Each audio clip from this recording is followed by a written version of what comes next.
நாகர்கோவிலில் எலக்ட்ரீசியன் மர்மமான முறையில் உயிரிழப்பு.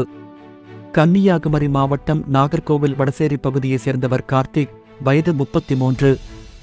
இவருக்கு சங்கீதா, வயது 29 என்ற மனைவியும் 3 வயதில் ஒரு மகனும் உள்ளனர்.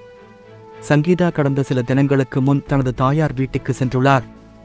எலக்ட்ரீசியனான கார்த்திக் சிசிடிவி கேமரா பொருத்தும் தொழிலாளியாக வேலை செய்து வந்தார்.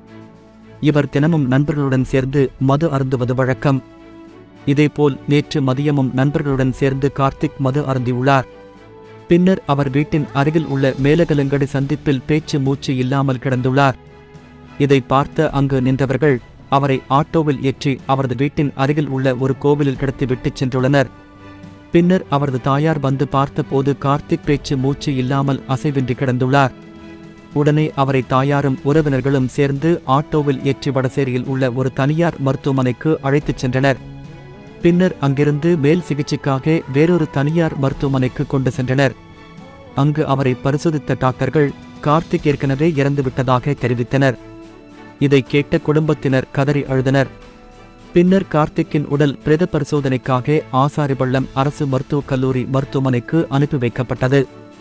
இதுகுறித்து தகவல் அறிந்த வடசேரி போலீசார் சம்பவ இடம் சென்று விசாரணை நடத்தினர். பின்னர் போலீசார் இதுகுறித்து வழக்கு பதிவு செய்த கார்த்திக் எப்படி இறந்தார் என்பது குறித்து விசாரணை நடத்தி வருகின்றனர்.